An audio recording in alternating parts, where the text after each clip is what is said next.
No ano em que os pecadores tomarem o poder sobre a terra, os astros vão mentir. É essa frase que resume o aviso mais estranho de todo o livro de Enoque. Chega um tempo em que o céu deixa de ser confiável. A lua vai nascer fora da sua hora. As estrelas vão sair da ordem que seguem desde a criação. E os homens, sem perceberem, vão continuar a contar os dias, os meses, as festas sagradas, usando um calendário que já não corresponde a nada verdadeiro. Não é uma praga. Não é um exército marchar sobre as fronteiras. É algo muito mais silencioso, quase impossível de detectar enquanto acontece. O próprio tempo torna-se corrupto e ninguém dá por isso a tempo de corrigir.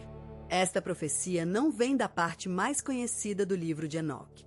Não vem da história dos vigilantes que desceram do céu, nem do julgamento dos anjos caídos, nem das visões finais sobre os reis da terra implorando perdão. Vem de uma seção mais antiga, mais técnica, quase esquecida por quem lê o texto só à procura de anjos e monstros, o livro dos luminares, também chamado livro astronômico. Estudiosos que analisaram os fragmentos em aramaico encontrados junto ao Mar Morto consideram esta camada mais antiga de todo o corpus atribuído a Enoque, possivelmente anterior ao próprio relato dos vigilantes. Antes de qualquer anjo caído ser mencionado, alguém já estava a escrever sobre o funcionamento exato do céu. Nesta seção, Enoque não é levado a um julgamento nem a uma prisão de fogo no fim do mundo.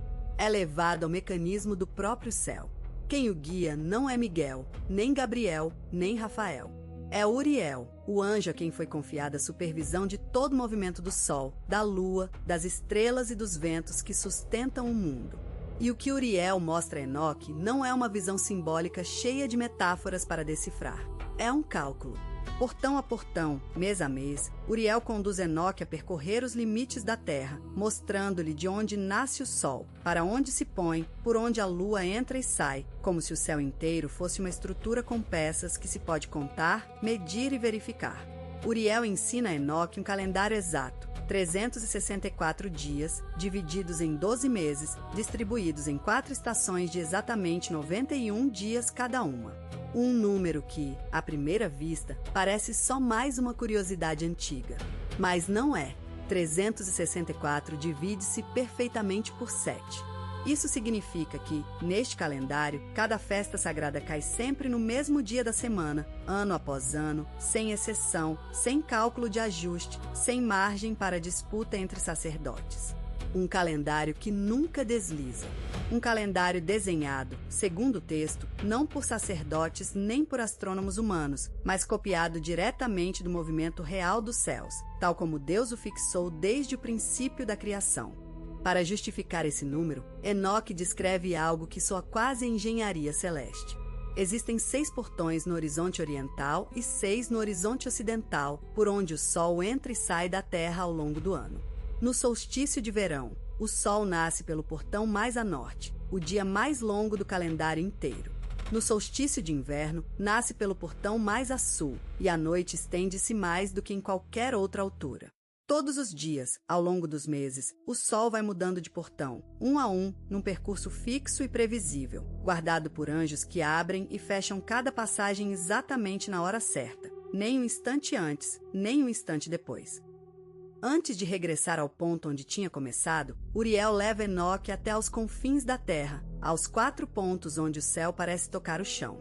Mostra-lhe os depósitos onde os ventos são guardados antes de serem libertados sobre o mundo, as reservas de neve, de orvalho e de chuva, cada uma numa câmara própria, com a sua porta, o seu momento certo de abertura. Mostra-lhe as 7 montanhas e os 7 rios que marcam os limites visíveis da criação. Não é uma viagem turística por paisagens fantásticas. É a continuação do mesmo argumento. Tudo que parece selvagem e imprevisível na natureza, o vento que muda, a chuva que cai, tem, na verdade, um lugar de origem organizado, um horário, uma porta que alguém abre e fecha no momento certo. O caos, neste relato, não existe na criação original. Só existe depois, quando essa ordem é quebrada. A Lua segue o seu próprio sistema de portões, mas de forma mais irregular, mais difícil de prever do que o Sol. E é precisamente essa irregularidade que, no relato de Enoque, se torna o primeiro sinal de alerta. Uriel explica que a Lua entra e sai por 6 portões próprios, mostra fases diferentes, atrasa-se e adianta-se em relação ao Sol de forma calculável, previsível para quem souber ler os sinais. É esse desfazamento natural entre o ciclo solar e o ciclo lunar que, séculos depois, se tornaria o centro de uma disputa amarga sobre qual dos dois deveria governar o calendário sagrado de um povo inteiro. Enoque descreve ainda o Sol a ser transportado por uma espécie de carro impulsionado pelo vento, escoltado por anjos que o guiam com precisão através dos portões certos, na velocidade certa, no ângulo certo, todos os dias, sem falha. 4 ventos principais sustentam os 4 cantos da Terra, e outros ventos secundários sopram entre eles, cada um com a sua função na manutenção do equilíbrio do mundo. É uma imagem que hoje soa quase mecânica, quase feita para um relógio de precisão, e é exatamente essa a intenção do texto, mostrar que o universo funciona como um sistema afinado ao detalhe, onde nada é deixado ao acaso, onde cada estrela responde a um nome e a um chefe que a comanda. Uriel mostra ainda a Enoque os líderes das estrelas, figuras que comandam grupos de 1000, entrando e saindo em conjunto com as estações, cada um responsável por conduzir a sua parte do céu no momento certo. É um retrato do cosmos como uma hierarquia rigorosa, quase militar, onde cada luz no céu obedece uma ordem e responde perante alguém. E é sobre esse pano de fundo, o de um céu descrito quase como um exército organizado e perfeito, que surge a parte mais perturbadora de toda a viagem de Enoque. O aviso de que essa ordem, um dia, vai parecer falhar aos olhos dos homens, e ninguém vai saber dizer se a falha está no céu ou em quem o observa. No capítulo 80, Uriel muda de tom. Já não está a explicar como o céu funciona. Está a avisar o que vai acontecer quando os homens se afastarem da ordem certa. Diz que, nos dias dos pecadores, os anos vão encurtar-se, que a lua vai alterar a sua ordem e deixar de aparecer na hora prevista, que muitos chefes das estrelas vão errar o seu percurso, mudando de rota, alterando o comportamento que sempre tiveram desde a criação. E o mais grave, que os homens vão olhar para esse céu alterado e vão continuar a chamá-lo de normal, sem perceber que aquilo que vem já não corresponde à ordem original que Uriel tinha mostrado a Enoque. O texto descreve as consequências práticas dessa desordem com um detalhe quase agrícola, quase doméstico. Diz que a chuva vai ser retida, que a terra vai alterar o que costuma produzir nas estações certas, que os frutos das árvores vão atrasar-se em relação ao tempo esperado. Não é apenas um céu que engana os olhos. É o mundo inteiro a sair do compasso, porque tudo, desde a colheita até a festa religiosa, depende do mesmo relógio cósmico que Uriel tinha ensinado a Enoque portão a portão. Quando esse relógio se desalinha, cada camada da vida humana que dependia dele começa a desalinhar-se atrás. Este é o centro da profecia, e é aqui que ela deixa de ser só sobre astronomia. Um calendário errado, no mundo de Enoque, não é um detalhe administrativo. É uma quebra da aliança. Cada festa sagrada existe para acontecer no momento exato do ano, ligado ao movimento real do Sol e da Lua, porque o tempo sagrado é, ele próprio, parte da criação de Deus. Se o calendário se corrompe e ninguém percebe, então todas as celebrações feitas a partir dele deixam de estar sincronizadas com o céu que as devia validar. Sacerdotes vão declarar sagrado um dia que já não é o dia certo. Multidões vão jejuar, vão rezar, vão oferecer sacrifícios, convencidas de estarem em sintonia com Deus, sem saberem que estão, na verdade, um passo fora do tempo real. O mais inquietante é que esta não ficou apenas como uma profecia lida em silêncio séculos depois, guardada como curiosidade literária. Entre os manuscritos encontrados nas grutas junto ao Mar Morto, os estudiosos identificaram uma comunidade inteira que levou este calendário a sério, ao ponto de romper com o Templo de Jerusalém por causa dele. Essa comunidade seguia rigorosamente o calendário solar de 364 dias descrito em Enoque e no livro dos Jubileus, um texto irmão que retoma o mesmo sistema com ainda mais insistência. E via o calendário lunar usado pelos sacerdotes oficiais do templo como precisamente aquilo que a profecia tinha anunciado, um sistema corrompido, movido por decisões humanas, desligado da ordem original do céu. Entre os mesmos manuscritos encontram-se listas detalhadas conhecidas hoje pelos investigadores como textos de turnos sacerdotais, organizando com precisão absoluta quais famílias de sacerdotes deviam servir no templo em cada semana do ano, sempre calculadas segundo este calendário solar de 364 dias. Isto mostra que a disputa não era teórica nem abstrata. Era diária, era ritual, era motivo suficiente para uma comunidade inteira se retirar para o deserto e viver segundo seu próprio tempo sagrado, convencida de que o resto de Israel estava, sem saber, a celebrar as suas festas nos dias errados, exatamente como a profecia de Enoque tinha descrito séculos antes. Vista a distância de milhares de anos, a imagem que Enoque descreve tem uma força que ultrapassa o contexto restrito em que foi escrita.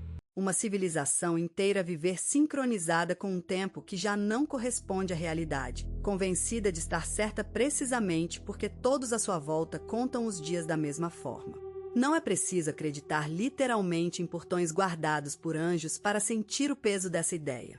A pergunta que o texto deixa no ar não é sobre astronomia antiga nem sobre disputas religiosas de há 2000 anos. É sobre confiança cega em sistemas herdados, sobre a distância que se pode abrir, sem ninguém notar, entre aquilo que uma sociedade celebra como sagrado e aquilo que é, de facto, verdadeiro. A profecia não fala apenas de estrelas fora de posição. Fala de uma geração inteira que vai chamar ao errado, certo, e ao certo, errado, sem sequer perceber que trocou os dois. É essa a imagem mais perturbadora de todo o aviso. Não um povo que se rebela conscientemente contra o céu, mas um povo que perde, geração após geração, a capacidade de notar que algo mudou. Os pais deixam de transmitir aos filhos a forma correta de contar os dias, e os filhos, sem ponto de comparação, aceitam o que lhes é ensinado como se sempre tivesse sido assim. É um tipo de corrupção que não precisa de conquista nem de violência para se espalhar. Precisa apenas de silêncio, de uma geração que não pergunta, de um conhecimento que deixa de ser transmitido com o cuidado que Enoque insiste, uma e outra vez, que é necessário. Perto do fim desta seção do livro, Enoque muda de destinatário.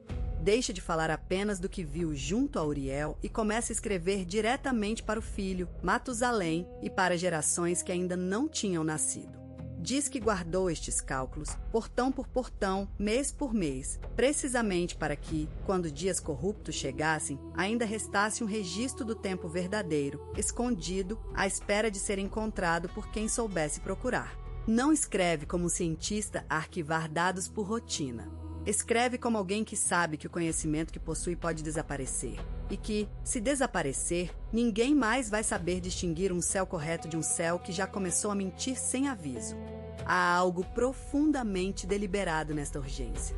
Enoque não deixa este calendário como uma curiosidade cultural do seu tempo, algo para arquivar e esquecer. Deixa-o como uma ferramenta de sobrevivência espiritual para o futuro, um método para qualquer geração verificar, olhando literalmente para o céu, se ainda está em sintonia com a ordem original ou se já se afastou dela sem perceber. É por isso que o texto insiste tanto em números exatos, em portões contados um a um, em dias que têm de bater certo com o movimento real do Sol e da Lua. Não é decoração poética. É a única forma de alguém, séculos depois, conseguir comparar o calendário que herdou com o calendário que devia ter herdado desde o início. Fica então a pergunta que este texto antigo deixou aberta e que nenhuma resposta, até hoje, encerrou por completo. Se um calendário inteiro pudesse corromper-se de forma tão gradual que ninguém à tua volta desse por isso, achas que serias capaz de notar a diferença só de olhar para o céu, ou confiarias, como quase todos confiam, no calendário que simplesmente te foi entregue?